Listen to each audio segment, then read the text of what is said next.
दोस्तों चलिए आज फिर आपके सामने हाजिर है 5 बहुत ही बेहतरीन सवाल को लेकर, जो किसी भी वनडे कॉम्पिटिटिव एग्जाम्स में पूछा ही जाता है उस टाइप के सवाल। इसको हम लोग ट्रिक्स एंड टिप्स से करेंगे, कैसे कम से कम समय में आप चीजों को बना सकते हैं। देखिए क्या है सवाल दोस्तों, बहुत ही बेहतरीन सा सवाल है कि एक घड़ी 1 बजे एक बार, 2 बजे 2 बार, 3 बजे 3 बार और इसी प्रकार आगे भी बजती है। एक दिन में वह कितनी बार बजेगी? यानी 1 बजे 1 बार, 2 बजे 2 बार, 3 बजे 3 बार, 4 बजे 4 बार, इस तरह से आगे बजती ही रहती हैं। तो आपसे पूछा गया एक दिन यानी 24 घंटे में कितनी बार वो बजेगी, है ना दोस्तों। जरा ध्यान से समझिएगा मेरी बात को। अगर 1 बजे 1 बार बजा, 2 बजे 2 बार बजा, 3 बजे 3 बार बजा और 4 बजे 4 बार बजेगा, तो 4 बजे तक वो कितनी बार बज चुका होगा? देखिए तो 4 3 7 2 9 1 10, यानी 4 बजे तक वो कुल 10 बार बज चुका होगा।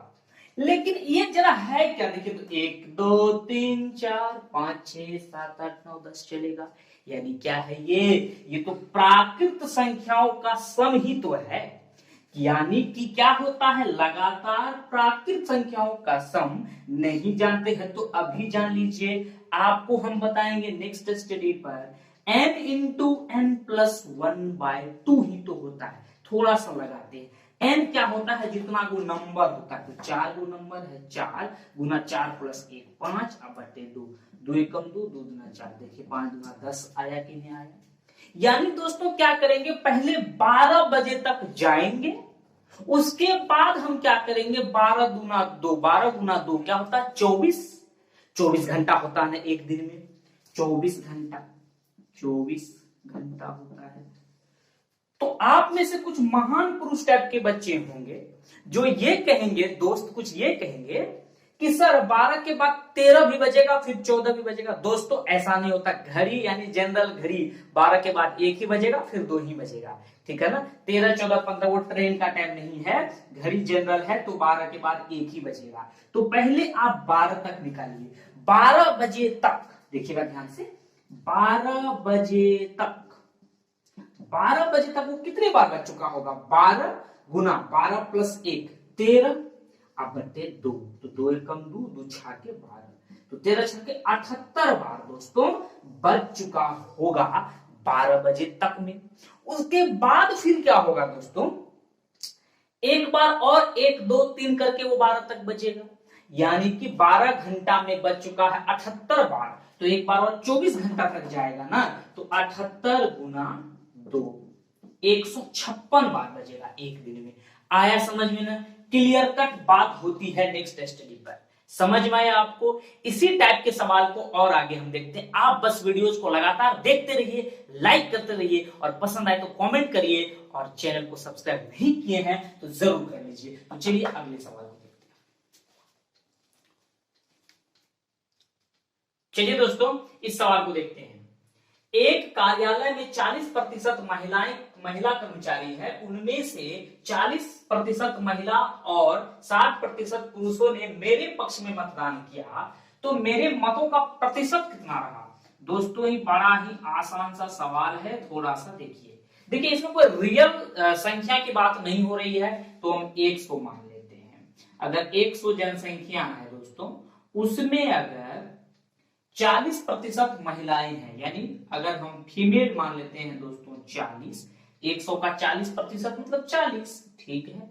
तो अगर 40 फीमेल है तो बाकी तो मेल ना होगा, ये हो गया मेल, यानी 60 गो मेल है, 40 गो फीमेल है। उसमें भी क्या होता है दोस्तों कि उनमें से 40% महिलाएं और 60% पुरुषों ने मेरे पक्ष में मतदान किया।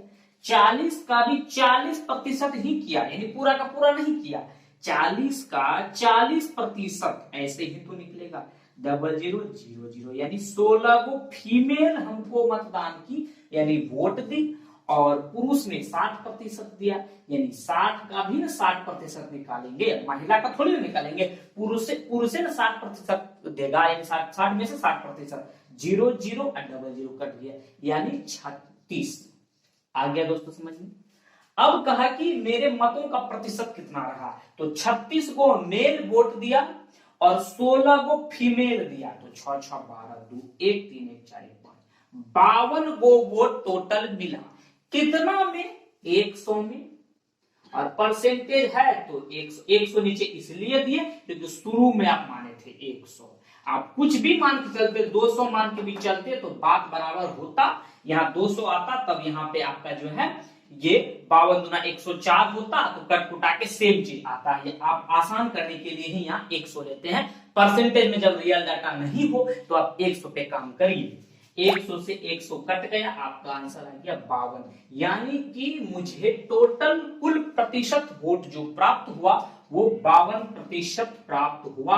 ऑप्शन नंबर डी आसानी से आप कर सकते हैं। समझ में आ गया दोस्तों? मैं उम्मीद करता हूं आपको ये सवाल बहुत ही आसानी से समझ में आया होगा। एक सवाल और देख लीजिए, बड़ा ही खूबसूरत सवाल जो मंडराते रहता है कंपटीशन वाले एग्जाम में। जरा देखिए, एक कार्य को 15 पुरुष 20 दिनों में पूरा कर सकते हैं।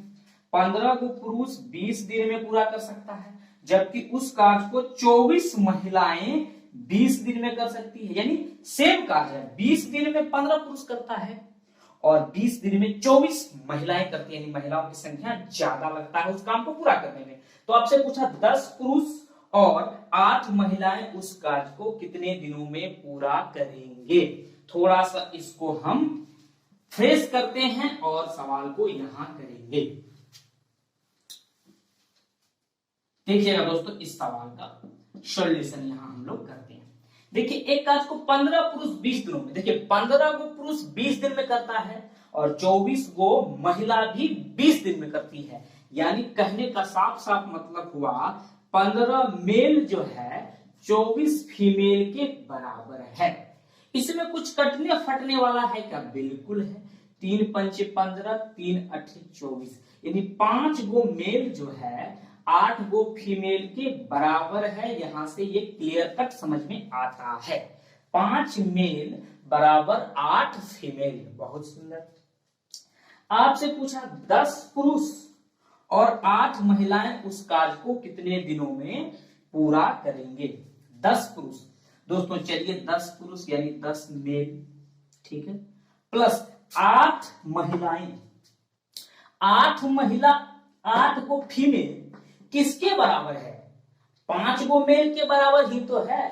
यानी कि 8 फीमेल के जगह हम 8 मेल ही लिख सकते हैं। यानी 10 + 5 15 गो मेल कितना दिन में खत्म करेगा? यानी 15 गो आदमी पुरुष उस काम को कितना दिन में खत्म कर देगा। वो तो हमको पहले से पता था कि 15 गो पुरुष 20 दिन में पूरा कर सकता है। इसका आंसर क्लियरली हो जाएगा 20। लेकिन रुक जाइए, अगर यहाँ पे 15 नहीं आता, कुछ और आ जाता तो क्या करते? जरा देखिए दूसरे नियम से।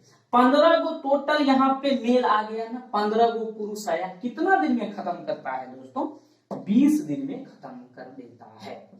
और 15 को जब पुरुष 20 दिन में खत्म कर देता, आपसे पूछा कि 10 पुरुष और 8 महिलाएं, यानी ये टोटल भी 15 पुरुष जब 20 दिन में करता है तो उस डेटा के अकॉर्डिंग यहाँ जो आया है तो 15 को जो मेल होगा उस काम को कितना दिन में खत्म कर देगा? आप दिन मान लीजिए x, है ना, MDH फार्मूला से ये हो गया मेल। आप ऐसे करने चाहे या ऐसे भी कर सकते हैं, 15 गुना 20, 15 गुना x, 15 से 15 गया। ऐसे भी आपका आंसर दोस्तों x कितना आता है?